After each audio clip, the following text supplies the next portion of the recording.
first thing first. Initially, I played the clip of Cedric the Entertainer doing a joke that Katt Williams said that was stolen from him.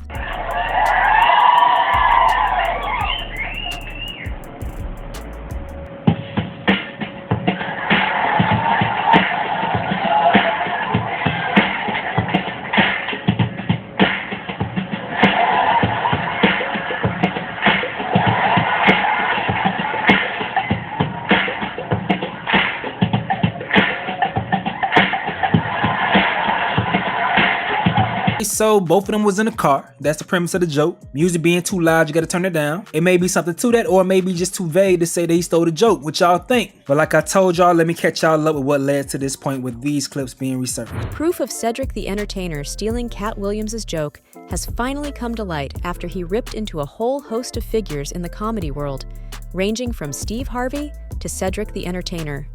The truth don't need motivation. I'm just saying I can't let these dudes lie. Cedric's sitting here telling you why he ain't a movie star. He over here look like a walrus. You didn't say nothing. He can't even get his arms off his stomach sitting over here. Why I'm not a movie star. What? It's a situation. He never wrote anything. Remember, when Cedric the Entertainer starts, he's supposed to be singing, dancing, and telling jokes. That's why he's called the Entertainer. Right. We found out he can't sing, can't dance, and doesn't write jokes. He did 4 comedy specials. They're so bad, Shannon, they're not available on Netflix or Tubi. Can I say that again for the audience? They're so bad that they're not available on Netflix or Tubi. You don't think Sam's a good comedian? The world doesn't think that, sir. I have 12 comedy specials. He has 4 specials that are not available on Netflix or Tubi. This is like Steve Harvey telling people he used to be homeless. That's my story. That's not his story. Steve Harvey wasn't never homeless. When Mark Curry was touring with him 25 years ago, he was making $3,000 a show in cash and doing 5 shows a week. They just tell the stories. Thanks to my wife, I'm where I am. You said that about the first wife. You forget that? You told us it was her, then you went and married somebody else that think like a man. Like, what are you talking about? They think they can rewrite history. The nearly 3-hour conversation took an unexpected turn, feeling more like an impromptu stand-up special than a traditional interview. Because the people want to know, why did he get blackballed? Yeah, oh, because in 30 years, I've done nothing but collect information, knowledge, and your secrets. So if you and a man was in a corner doing something you wasn't supposed to be doing... You will tell it. No, somebody come to tell me. Okay. I gather that, I value that, I'll pay for that. Come, tell me. I know so many things I shouldn't know, and they all know it. They all know it. Why? Because you don't make me the villain. Not the guy that raises black children and ain't never done a hard drug in his life and don't have no stories of doing nobody dirty. And they'll just go out and they'll lie. The industry doesn't mess with Katt because he didn't show up for the studio. No studios have ever said that. Look at my IMDb. It will show you that no studio has ever lost money with me on the script. How? In a twist of timing, the episode gained immense popularity, amassing over 15 million views in just over a day. Coincidentally, this happened during the same week as Dave Chappelle's latest Netflix special, The Dreamer, showcasing both comedians' ability to dominate news cycles and spark controversy. Dave Chappelle walked away from 50 million. You said it was more. Tell the story. Yeah, that wasn't the thing. It wasn't, people say that. He lost $50 million. No, that's not even close to what happened to this dude. And until you understand what happened to the dude, you don't understand what happened. Like, no, not they offered him 50 million and he turned it down. Who gonna turn down 50 million? Now, I've had to turn down $50 million 4 times. 4 times. Just to protect my integrity and that virgin hole I was telling you about. Right, because P. Diddy be wanting to party. And you gotta tell him no. You got to tell him no. I did. I did. See, I got the receipts for everything I'm telling you. That's why I can say them so freely. Kid, I need another one. You here, get your number. Thank you, sir. Thank you. Come on. Because early on you was accusing me of being... Katt, man. However, a notable distinction lies in their approaches. While Chappelle positions himself as a daring comedian pushing boundaries, Williams emphasizes that truly impactful comedians direct their punches at those on their societal level or above. And also, well, Dave Chappelle responded to Katt Williams and said he didn't like the fact that he was going at only black comedians. He only eats the He didn't say anything about any of these white boys. And none of these white boys function like that. And Katt is one of the best painters in the game. Stop. And Katt hurt people, but I'm a hurt person that never hurt people. And he does it all the time. This one and that one and this one. But anything that you did wrong. He didn't do nothing wrong. I'm gonna bring a black guy. Katt did this to me. Katt was talking about that did to other but not about anything that he did to him. If I told my story, it would break your heart. I lost everything and never, ever told on anybody. I mean, Dave not wrong. I said the same thing. I said something very similar. If you're going to call out the power structure in Hollywood, don't go after, in your words, the puppets. Call out the folks pulling the strings. Don't call out the planters. Call out the people who are doing the planting. Like, you can't have any conversation about power in the entertainment industry and not talk about white folks. Cedric the Entertainer, though, responded to Williams' recent accusations of joke theft, dismissing them as revisionist history. I mean, you know, it's interesting. It's an interesting time now. People get on these blogs and they just, start just spewing off stuff that's not even factual. Right. But, I let the fodder just go out there until I'm ready to respond to your work speaks for itself. I am who I am. I stand on that, right? Absolutely. Sure. Stand on business. Ain't that what the kids say? Oh, that's right. Yeah, we got all the new sayings. Yes, they do. Stand on business. I love it. On Instagram, Cedric asserted that his extensive career, spanning over 40 movies and numerous specials, speaks for itself, making it more than just one alleged stolen joke. He also highlighted the individuals he has supported in the industry, including Cat in the Hat at the Gibson Amphitheater. Addressing Williams' tough talk, Cedric dismissed it as corny AF and asserted his maturity as a grown man, making it clear that the situation won't unfold as expected.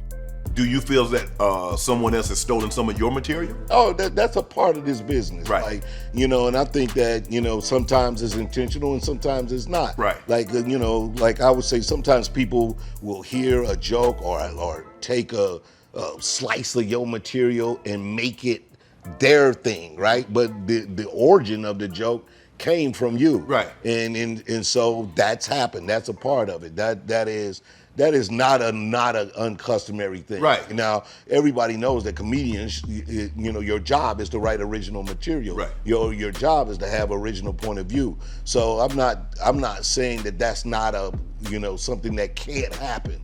But this particular thing didn't happen. But in general, yes, I've had people take my joke. Back in November 2022, Cedric made an appearance on the Club Shay Shay podcast, expressing his view that Katt Williams' grievances were ridiculous and vehemently denying any joke theft. And Katt say you stole one of his jokes. Yeah, it was ridiculous. You know what I mean? It was like the idea of the joke that he was even talking about don't even match up with no timeline. So for me, it was one of those things like... Did you have a conversation? Did you guys sell it? Did you have a conversation with Katt? Well, I responded to him the way he responded to me, but that's what I said as well. I've seen Katt, even before then. Right. I've seen this guy 30 times. Like, dog, if you literally was that upset about it, like, dog, just step to me and say, hey, why didn't you say nothing? Like, that don't even make sense. This is some internet shit, and that's all I can say. So, when I responded to him, he didn't respond back to me, and I left it at that. In an interesting turn of events, Rachel Wolfson, the star of Jackass and a comedian, revealed a new twist in Cedric the Entertainer's comedy world. Apparently, he has initiated a comedy contest where comedians are invited to submit jokes for a chance at winning $1,000. The catch? All but one comedian would essentially be giving their jokes to Cedric for free. But that's the difference, right?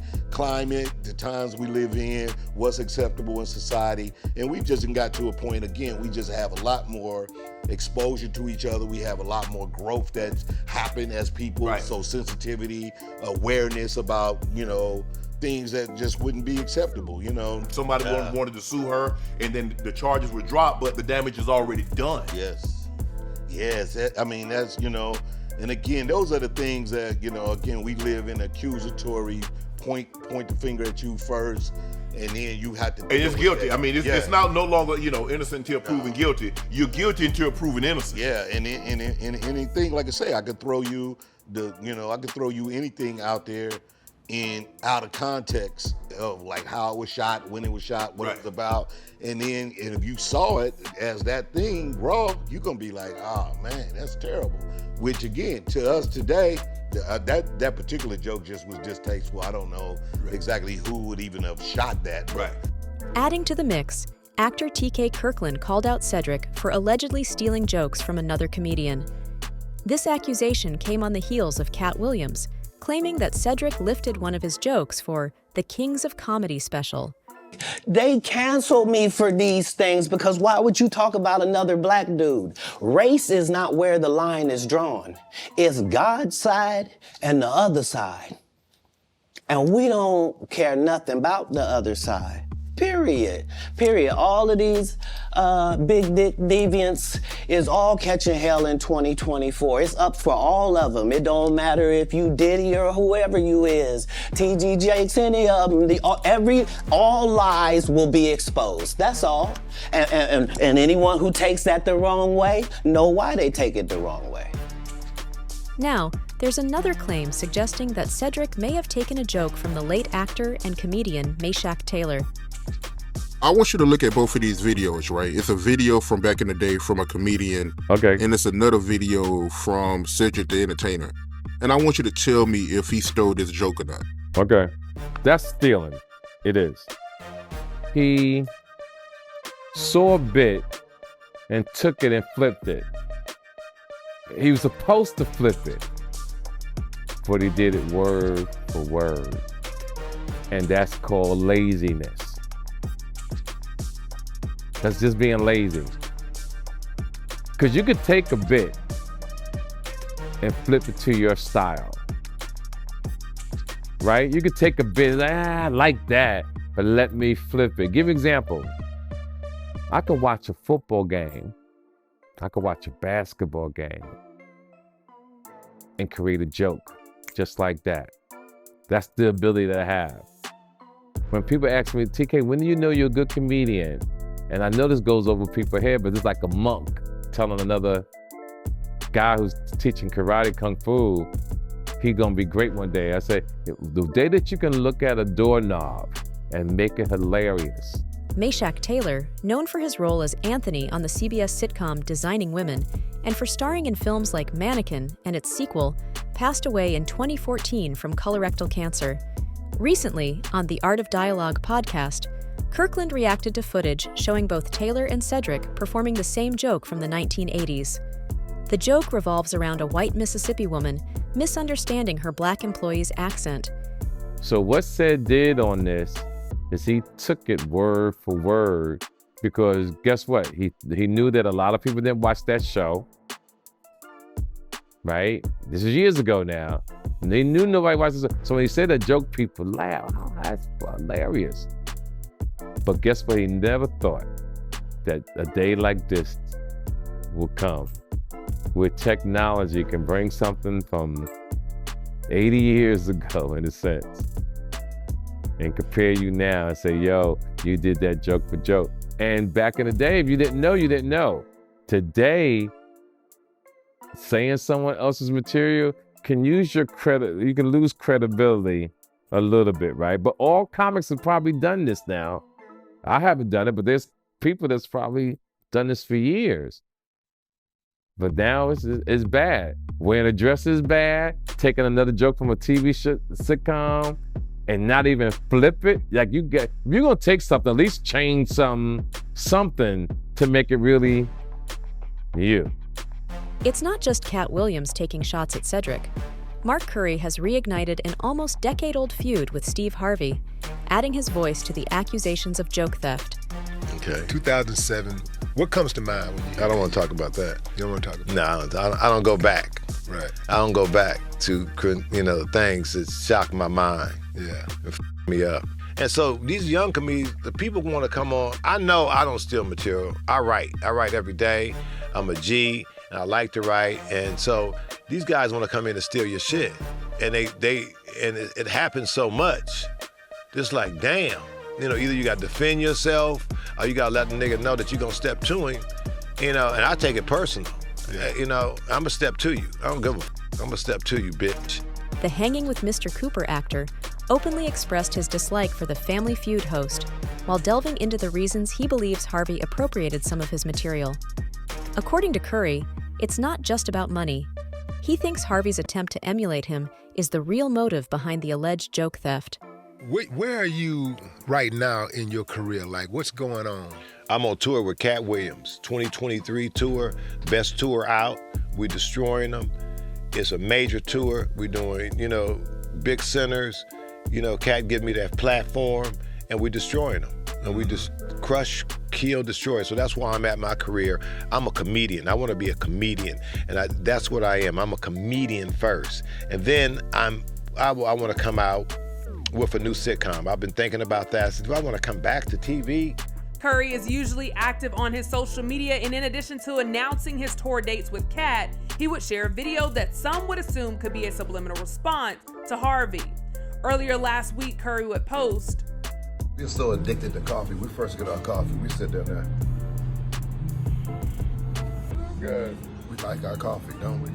Just love our coffee. We go crazy over coffee. Isn't that crazy? As soon as you get that coffee, you're like, you just sit here all by yourself. Remember, you used to want to talk to people. Now, with your coffee, you don't need nobody. Got my friend here. I don't need nobody. How you doing? What? Coffee has become your best friend. That's your friend. Look, you don't drop nothing. You're more sure when you sit it down, it's stable. You don't even sit it down. You ever notice that? You don't sit that coffee down, you hold that the whole time. Make sure ain't nobody coming to get your coffee. This is your new friend. Followers of Curry were amused by the post, with one user even saying Curry said nothing and everything at the same time. Another Instagram user would write, "Make sure ain't nobody coming to get your coffee, says it all." Another would chime in, "We are here for the tea and he's talking about the coffee. Well played, Mr. Curry." Initially avoiding naming the Think Like a Man author, Curry discussed the prevalent issue of joke swiping in the comedy world. Drawing parallels with the rap industry, Curry pointed out that in music, distinct elements set one artist apart from another. However, in stand-up comedy, when jokes are stolen, it puts comedians in the position of defending their originality or consoling the thief. That means, why would somebody take that risk? Well, like the Steve Harvey thing, I think he might have been doing it just bitch move. You know, not maybe stealing my material. You know, maybe giving the benefit of the doubt. Maybe one of his writers did it, but we all know whose material it is. And I think iterative motives. You know, sometimes be a iterative motive. You know, you never know what the motherfucker, he took some, I'm gonna take some in here. It ain't about the money, motherfucker got enough money. You know what I mean? So it look like you want some of me. You want to be me. So therefore, you ain't got enough money. You know, you ain't got enough money. You want to be me. So I look at it like that. That's all right, boy. I'm a G in the game, and you want to be me. You want my style. You want to see how does it feel to be me. That's why I look at it. That's a good point that you made about the writers. I never even thought about that, but that's true. Like when you get to the level of a Steve Harvey, you have writers, and some of these guys can, you know, steal other people's jokes and then get paid. Give those jokes to some other guy who has a larger platform and get paid for doing that. Right. And you know, but you know what he's doing. You know what you're doing. This guy takes the joke unsuspectingly. He knew. But you saying he knew. He knew. I ain't gonna play that bullshit game. We ain't gonna play all that. But I didn't know, nigga. Yes, you did. Stop it. Stop. You want to be me. It ain't about you. May got more money, but you want to be me. You want to be as smooth as me. You want to wear clothes like me. You can't be as smooth as me, fool. Harvey continues to deny any wrongdoing, maintaining his stance from 2020 when he told Curry to grow up and put an end to the accusations. Do you think Mark has a point? Let me know in the comments. That's all for the video, folks. Thanks for watching.